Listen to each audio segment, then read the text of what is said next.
estuda liberar testes rápidos para farmácias também de outras doenças. Hoje, somente é permitido o teste de Covid e também glicemia. Para conversar conosco sobre esse tema, Sérgio Mena Barreto, que é o CEO da Associação Brasileira de Redes de Farmácia e também Drogarias, a Abrafarma. Muito bom dia, Sérgio. Olá, bom dia. Obrigado pelo convite. Qual que é a ideia, portanto, do governo nessa liberação? Vocês estão aguardando, então, essa definição da Anvisa. Quais testes podem ser ampliados, portanto? Olha, na verdade, o Brasil está aproximadamente 25 anos atrasado com esse tema, né? Lembro muito bem, a primeira vez que eu tive uma farmácia na Espanha, 25 anos atrás, as farmácias já faziam uma série de exames, uma série de testes, utilizando até, fazendo punção venosa, coisa que no Brasil não temos ainda. Então, agora com essa nova regra da Anvisa, a gente vai poder fazer pelo menos 40 testes, né, que já estão disponíveis, são testes que você faz de forma capilar, ou seja, na ponta do dedo. E isso pode ser um avanço muito interessante para a saúde brasileira, porque 70% das pessoas não fazem nenhum tipo de check-up. Então, se você tem acessível de forma na esquina, né, desde que o farmacêutico esteja habilitado, a sala esteja pronta, você poder fazer uma série de exames, fazer um pequeno check-up na farmácia, isso com certeza vai contribuir para que os brasileiros possam viver mais e viver com mais qualidade de vida, né, ao longo do tempo, que é o que importa para todo o sistema de saúde do mundo.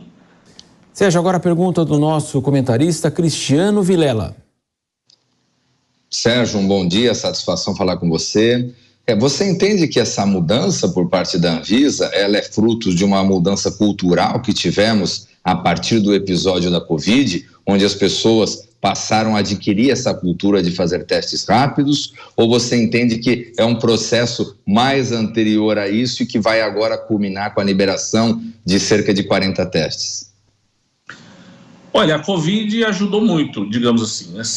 Se tem alguma coisa positiva nessa crise horrível que a gente viveu, né, essa crise global, é o fato de nós termos mais pessoas agora mais conscientes da importância de cuidar das comorbidades, de cuidar da saúde, que era algo que não tínhamos, né? Então, a gente já tem uma lei no Brasil, que é a Lei 13021 de 2014, que ela empoderou o farmacêutico, né? Antigamente, o farmacêutico ele era um mero entregador de caixinha, um mero leitor de receita, né? de letra difícil de médico e tradutor, digamos assim, da receita.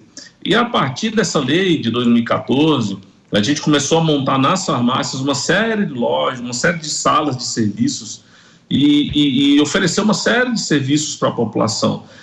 E eu diria que a pandemia foi a grande mostra disso. A gente já vinha fazendo desde os anos 2018, tá, esses testes, alguns testes, né, não todos, que não era autorizado pela Anvisa, mas esse conceito de acompanhar o tratamento, né, de ajudar o paciente a parar de fumar, por exemplo, de ajudar o paciente a entender a doença, isso já vinha sendo feito. Agora, a pandemia acelerou muito.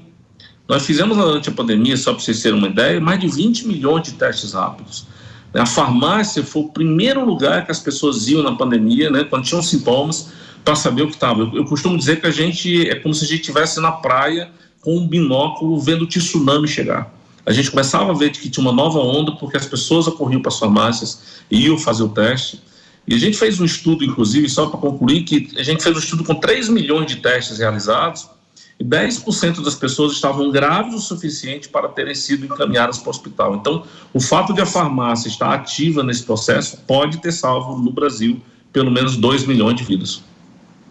Sem dúvida. Agora, essa iniciativa vai envolver empresas brasileiras ou, na grande maioria, são empresas estrangeiras que já produzem nos seus países de origem e o Brasil, como você disse, não tinha essa cultura. Como é que fica também essa questão de geração aqui de investimentos no país? Certamente isso também ajuda a fomentar a indústria nacional, né, a reforçar a indústria nacional. A gente já tem bons produtos nacionais, né, testes rápidos, alguns deles, testes de antígeno hoje em dia, mesmo os de Covid, que a gente se acostumou com eles, alguns já são produzidos no Brasil e, óbvio, as multinacionais dominam esse setor, mas a gente tem a possibilidade de fomentar, inclusive, empregos aqui, porque se você tem um volume de testes grande para ser feito, né, óbvio que as pessoas vão querer montar fábricas, vão querer montar estruturas aqui. Então, na verdade, isso é um ciclo virtuoso, né? Melhora a economia, melhora a saúde, melhora a qualidade de vida, né? Como eu falei antes, 70% das pessoas não fazem testes, né? A gente tem um caso lá em Minas Gerais muito emblemático, né? Tem uma farmácia na periferia de Belo Horizonte, que ela está localizada ao lado de um posto de gasolina. E os caminhoneiros param muito lá o caminhão para comprar camisinha, né? Para comprar vitamina, para comprar vários produtos. E nós temos uma farmacêutica lá que sempre aborda o caminhoneiro. Só não gostaria de fazer um teste rápido para saber como está a saúde, porque lá a gente tem uma parceria com um laboratório que permite isso.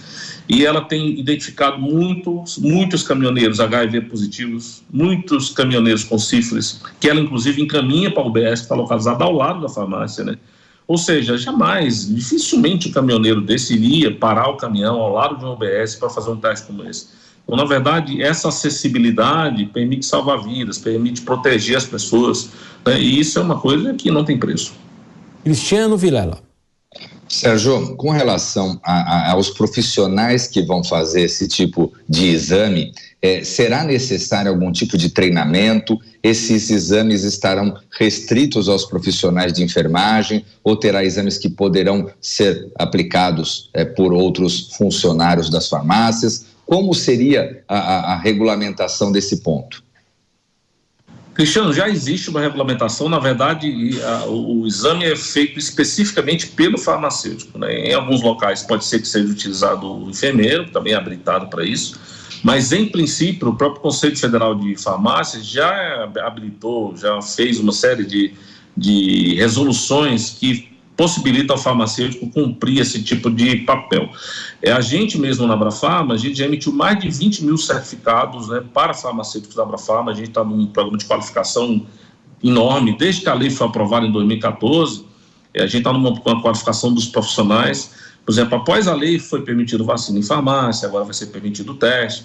A farmácia, inclusive, vai poder, com a nova norma, ter um posto de coleta ligada a um laboratório, desde que tenha um contrato com um laboratório desses de grande porte, ou mesmo de pequeno porte, mas que ele se responsabilize pelo serviço. Então, isso vai possibilitar a disseminação dessa ideia de testar, de entender, cuidar da saúde. Então, eu diria que é um novo passo para a saúde brasileira, né? A farmácia é um equipamento que geralmente ele é subutilizado, né? Apesar de a gente fazer 1 bilhão de atendimentos por ano, só na Abrafarma, nossas 9.600 lojas fazem 1 bilhão de atendimentos. É como se os brasileiros passassem nas nossas lojas 4 vezes no ano.